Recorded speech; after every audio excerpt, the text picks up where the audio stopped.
Welcomed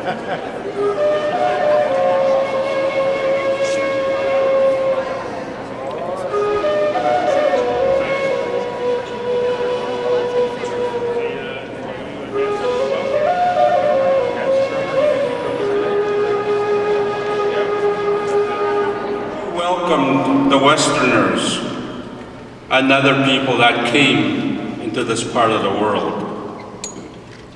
I'm very honored to do the blessing tonight. And I'm honored in the memory of all those that went through the hard times, the residential school era. But now it's time to start looking at healing. I watched APTN quite often, actually the other night.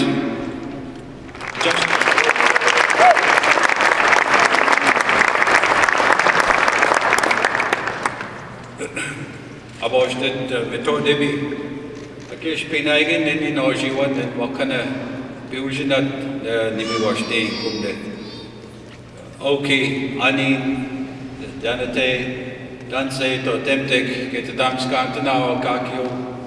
I want to thank you very much for the opportunity to be here and to bring welcomings on behalf of the Confederacy of Treaty Number 6. In the Confederacy, there are 18 First Nations, and on behalf of them, I stand here in a good way to bring welcoming for such an important event. You know, RISE, to me, what I've been learning about it, it's a way of life, and it's something that's so needed right now in our communities. And so I'm very happy to bring greetings here. I want to thank the city councilors, Tony. Tony's got a good name like me.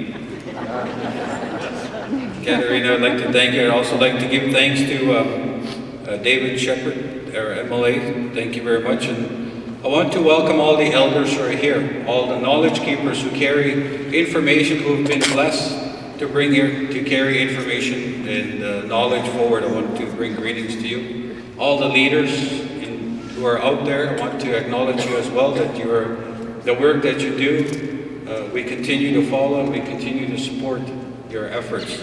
I want to thank everybody here and welcome everyone, all the members in healing. When we think about reconciliation, we must think about that is where we need to be, is we need to start moving in that direction. And we need to give thanks. A special thank you to Miranda Jimmy, and let's give her a nice round of applause for this edition.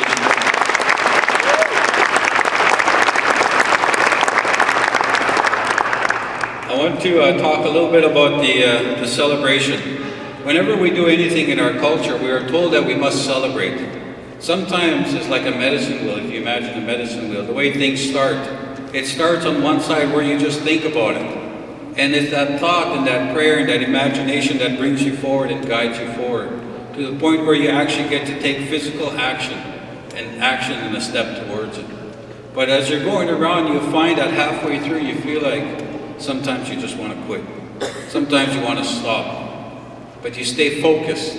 And you keep those prayers alive and you remember why you started and you move forward. And as you do that, you find that you come to the coldest part and 3/4 of the way finished. And when you finally complete it, we should celebrate. Here we are today to celebrate a thought that was a part of people here in the city, a thought that was a prayer that was there 100 years ago. And today we get to finish that cycle. And as we do, we celebrate and we give thanks. So that's what today is all about. I also want to bring awareness to reconciliation. When the statement was made for the apology to all the people in residential schools, it forgot about the ones who were the generations afterwards. We were not included in that. And so all of us who suffer from the intergenerational traumas, this prayer and activities like this, it's about reconciling and bringing healing to the heart, to that wounded spirit. It's as we move ahead in life, let's pray for one another and let's think about one another. You know, in our communities, we see there are 3 groups. There's a group of people who've gone through a passage of healing and they're in recovery and that they are building their life and they're enjoying it in a beautiful way. And then there's a group of people who are in the middle, who are just making their way through that passage and finding their way. And then there's a group who are back here, who are trying to find their way to that passage. And there are some, as a matter of fact, who are not looking. So what has to happen today, examples like this today, is the people who have gone through that passage have to come back and replenish the spirit and the energy so that the relatives over here can make their way through. And that's what this is about for me as I come here. And so I give thanks for that. I also want to say that, you know, in our communities there are a lot of people who pray, and we must never forget them. Let's pray for them too. Every day they're offered tobacco, like our Elder Gilman, they're offered tobacco to pray.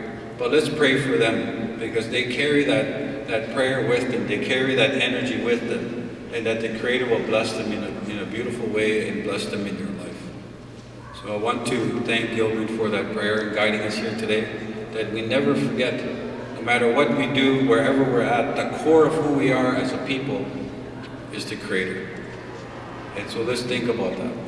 And when we pray, we think about how we're going to reconcile ourselves, our relationships with mankind, and the way we communicate with the Creator, that we must think we always have to come back to that lodge.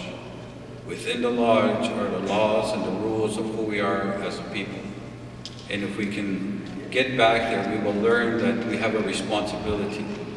And as treaty people, we have an inherent right to enjoy that responsibility and to practice that every day. So with that, I want to say thank you once again and welcome to this wonderful event. And I want to thank everyone who worked even just a little bit to make sure this day happened. I want to thank all the sponsors and all the singers who will be singing here today. And with that, I want to say thank you very much and welcome to the Treaty 6 territory.